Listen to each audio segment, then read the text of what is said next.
They destroyed BlackBerries with hammers in the State Department. That's not what the president said. Actually, and by the way, Evan, hold on. Can you fact check that? Hang on. Hang on. Evan Perez. Hammers, fact check that for me, please, on the fly.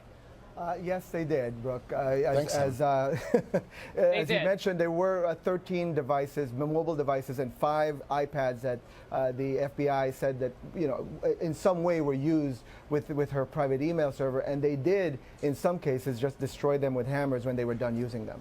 That's a pretty good way of destroying.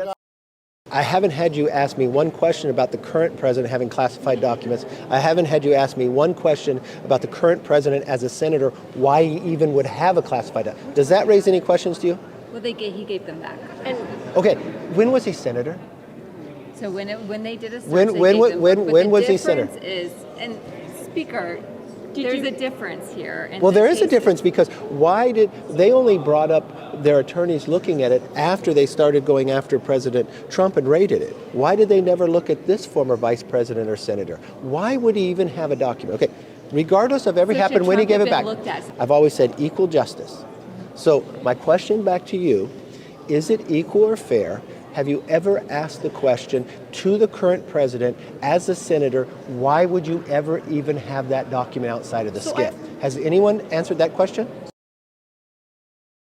Well, more information seems to be coming out of Joe Biden's hoarded classified documents saga.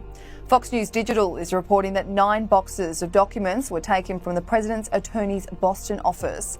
The National Archives has written a letter to Senators Ron Johnson and Chuck Grassley confirming boxes were taken from Patrick Moore's office but are yet to be reviewed. These documents, according to Fox News, had been shipped from the Penn Biden Center in Washington, D.C. to Mr. Moore's office. When the 2 senators pressed the National Archives for more information, they received a response letter. Acting Archivist of the United States, Deborah Steedle-Wall, responded to the 2 senators in a letter that read, "When National Archives and Records Administration contacted President Biden's personal counsel on November 3, 2022, to arrange to pick up boxes from the Penn Biden Center in Washington, D.C., they informed NARA that Mr. Moore had moved other boxes from the Penn Biden Center to Mr. Moore's law firm in Boston. NARA staff retrieved 9 boxes from Mr. Moore's Boston office. NARA has not reviewed the contents of the boxes found at Mr. Moore's Boston office." What this means is that along with those initial documents found at the Penn Biden Center, where Joe Biden used to work from 2017 right up until his 2020 campaign kicked off, there were also 9 boxes that had been sent to his attorney's office. Boxes that are yet to even be looked at to determine if they include classified government documents that were meant to be donated to the National Archives after President Biden's time as VP. We found out last month that FBI agents searched the centre in early November after Joe Biden's personal attorneys found 10 pieces of classified material there. It is not known whether the FBI found anything in addition to those documents. We only found out all of this information in hindsight. The White House, the Department of Justice, and Biden's personal attorneys had never made a public statement about documents being found in his possession until January 10, when the president acknowledged it in a press conference. The original batch of documents were found on November 2nd, just 6 days from the midterm elections, and the FBI search was conducted not long after that.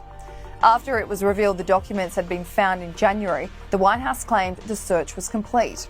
Days later, it was revealed 6 pieces of classified material had been found at Joe Biden's home in Delaware in his garage. A week later, the DOJ found 6 more pieces of classified material found in the same home from a time dating back to when Biden was a senator.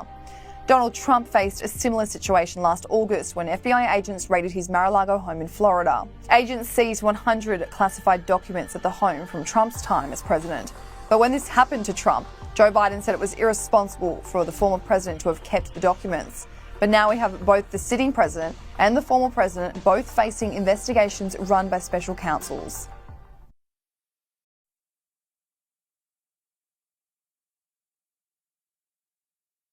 Politics. Obama admin spent $36 million on lawsuits to keep info secret. Updated on March 14, 2017, 8:06 a.m. AP Washington. The Obama administration in its final year in office spent a record $36.2 million on legal costs defending its refusal to turn over federal records under the Freedom of Information Act, according to an Associated Press analysis of new U.S. data that also showed poor performance in other categories measuring transparency in government. It's an amazing thing that your team did, but walk us through the importance of the case where you found the audio tapes that Bill Clinton had kept in his sock drawer of his conversations as president with a historian. An amazing case. The tapes included at least his half of the conversation with foreign leaders, members of Congress, and other government officials. So we saw that and we said, hey, what about the Presidential Records Act? Aren't these in the library? Because we had been litigating against the library for probably 15 years at that point. Right.